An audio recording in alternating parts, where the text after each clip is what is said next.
Hello everyone and welcome to today's video, where we're going to be talking about the Amazing Digital Circus and its new pilot that just recently came out. Or at least recent to when I record this. Anyways, just to clarify for those who don't know, the Amazing Digital Circus is an animated indie show being created by Gooseworks and produced by Glitch Productions, right here on YouTube. It's a brightly colored, darkly comedic show about people trapped in a digital world, which is being overlooked by their enthusiastic ringleader, Kane. In the pilot, we follow Pomni. She is the newest human trapped here, and is desperately trying to figure out what's going on and where she is. And currently, that's all we really know about the show. And now that quick summary is out of the way, let's jump into the more fun discussion topics. First off, the character designs. I love the character designs in this show. They're all so simple but unique. They all stand apart from each other pretty strongly, but still all fit within this crazy, weird world. Zoomble's in particular stuck out to me, essentially just being a mashup of random toy parts. And the pilot already shows great demonstration of that fact. Now, moving on to the voice acting. I think everyone really knocked it out of the park in this aspect. They were all so energetic and lively. It felt like it fit the visuals so well. And speaking of the visuals, the animation.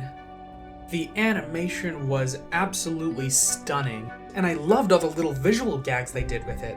The way the characters moved from pose to pose, and the way random things would just aggressively clip through the floor and the walls, on purpose, mind you, kept my eyes glued to the screen the whole time.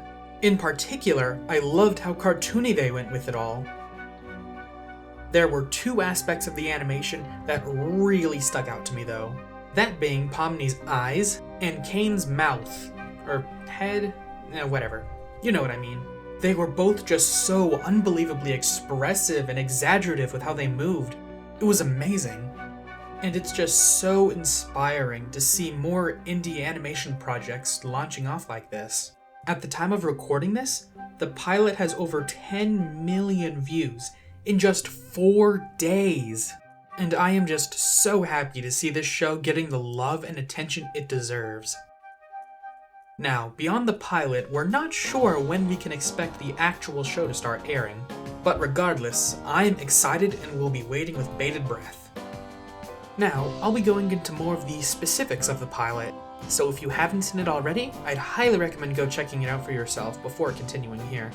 But once you have, please do come back. Alright, now moving on. So, one of the biggest things that happened in the pilot was the discovery of what had happened to Kaufmo the Clown. During the beginning theme song of the pilot, we discovered that Kaufmo the Clown wasn't a part of it because he didn't show up today. Later in the pilot, we discover that Kaufmo has been quote-unquote corrupted. Basically, he's been turned from a small, friendly, jokey clown to a giant, pulsating black mesh covered in eyes.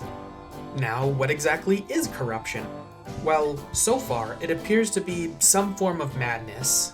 When a character goes crazy or loses their mind, they become corrupted. Or at least that's what we're told. And when these people are discovered to be corrupted, they're sent to a dark, wet void, as seen at the end of the pilot. So there's a pretty strong incentive for people to not lose their mind in this show. I mean, it's not very fun to lose your mind anyways, but now there's extra motivation not to. So, what did the characters do? Well, it appears that Kane puts together little adventures for them to go on. Sort of like episodes in a serialized kids show. By preoccupying their minds with that, they can forget about the fact that they're trapped and have no way of escaping. Now earlier I mentioned Kane again, and well, Kane's a very interesting case. He appears to be some sort of ringleader that sort of leads the viewer on through a show.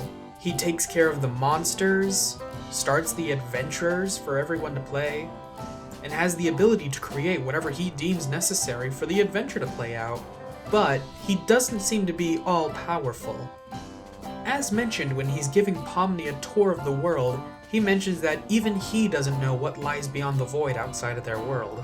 And while he doesn't seem very interested in helping the humans escape, it doesn't appear that he's maliciously keeping them there, at least as far as we can tell with the pilot. but I could be wrong about all of this, so let me know what you think down in the comments below. Well, I think that pretty much wraps up my thoughts for now.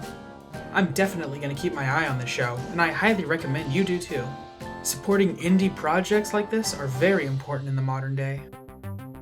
Well, I guess that's it for me in this video. See you in the next one.